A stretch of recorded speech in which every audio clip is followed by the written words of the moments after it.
हाय, मैं हूँ यथार्थ अमर और मैं अपने साथ लाया हूँ पिछले वीक की सारी इंपॉर्टेंट न्यूज़ अपडेट्स। तो शुरू करते हैं लक्षद्वीप से।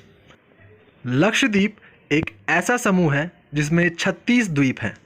64,000 की आबादी वाले इस छोटे से द्वीप समूह में काफ़ी दिक्कतें आ रही हैं और ये तनातनी है वहाँ की लोकल जनसंख्या और सरकार के बीच।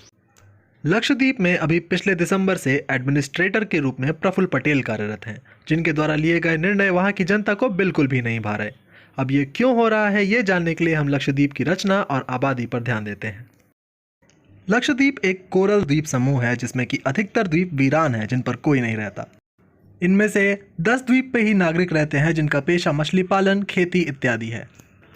लेकिन एडमिनिस्ट्रेशन ने निर्णय लिया है कि एक लक्षद्वीप डेवलपमेंट अथॉरिटी का गठन होगा, जिसमें कि सरकार के पास पूरी ताकत होगी कि कहीं भी कोई भी इमारत बनाई या गिराई जा सकती है और उसका कमर्शियल यूज़ कर सकती है, और इसके बावजूद सरकार पर कोई सवाल नहीं उठा सकता। अब ध्यान देते हैं लक्षद्वीप की जनसंख्या पर। लक्षद्वीप की जनसंख्या 64,500 है।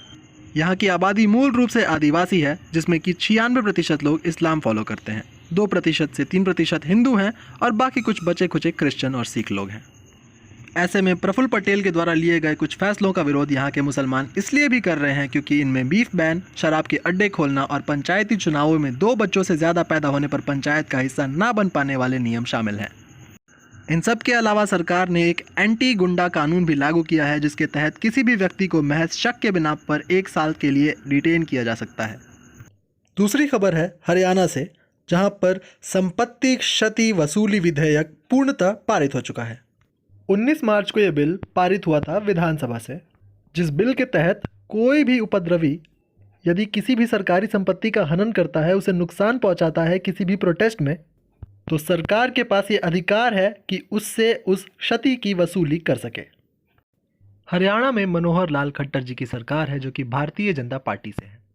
ये बिल संपत्ति क्षति वसूली विधेयक यानी कि recovery of damage to property bill 19 March को ही विधानसभा से पारित हो चुका था। पिछले हफ्ते यह बिल राज्यपाल यानी कि गवर्नर सत्यदेव नारायण आर्य के हस्ताक्षर के बाद पूरी तरह लागू किया गया। इस बिल के तहत अगर किसी भी शांतिपूर्ण आंदोलन या प्रोटेस्ट के दौरान अगर कोई भी व्यक्ति किसी भी तरह की सरकारी संपत्ति को क्षति पहुंचाता है, तो उसे दंडित करने का सरकार को पूरा हक होगा और उससे क्षति के अनुसार मुआवजा लेने का भी अधिकार होगा। इससे पहले यूपी में योगी सरकार भी ऐसा ही एक बिल लाई थी, जिसका बहुत बार इस्तेमाल भी किया गया। इसके अलावा हरियाणा सरकार काफ़ी अच्छे कामों के लिए चर्चा में रही है, जिनमें अनेमिया मुक्त भारत में टॉप करना, गुड़गांव में बढ़ते प्रदूषण के लिए project air care, air taxi Hisar और करनाल की ऑक्सीजन ऑन व्हील्स भी शामिल है। अगली खबर है साइक्लोन के बारे में।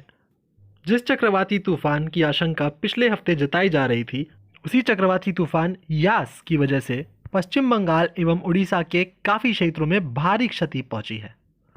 पश्चिम बंगाल एवं उड़ीसा की स्थिति का मुआयना करने प्रधानमंत्री मौके पर पहुंचे और उन्होंने केंद्र सरकार की तरफ से 1,000 करोड़ का ऐलान किया है, जिसमें कि 500 करोड़ उड़ीसा को दिए जाएंगे और बाकी 500 करोड़ पश्चिम बंगाल एवं झारखंड के इलाकों में बांटे जाएंगे। अगली खबर, हांगकांग की Syang Ying Jung mount Everest पर फतह करने वाली सबसे तेज महिला बन गई है। इन्होंने 25 घंटे 50 मिनट में ही तल से माउंट एवरेस्ट का सफर तय कर लिया।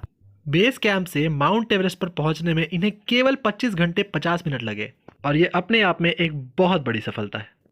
माउंट एवरेस्ट एक ऐसी उपलब्धि जिसे हासिल करने के लिए लोग अपनी पूरी जिंदगी झोंक देते हैं। 8,848.8 मीटर की ऊंचाई वाली इस चोटी पर चढ़ पाना कितनों के लिए तो नामुमकिन है, लेकिन हांगकांग की महिला सांग यिन यूंग ने न केवल इसे कर दिखाया, बल्कि ये कारनामा करने वाली सबसे तेज महिला बनी है, जिन्होंने मात्र 25 घंटे 50 मिनट में बेस कैंप से चोटी तक का सफर तय कर लिया। जैसा कि हमने बचपन में पढ़ा होगा, माउंट एवरेस्ट पर चढ़ाई करने वाली सबसे पहली महिला बचेंद्री पाल थी। सांग यिन यूंग ने इसी लेगेसी को शायद कायम रखा है। तो दोस्तों, आज के लिए इतना ही। अब मिलते हैं अगले हफ्ते कुछ अन्य खबरों एवं रोचक तथ्यों के साथ। तब तक के लिए देखते रहिए न्याय न्यूज़।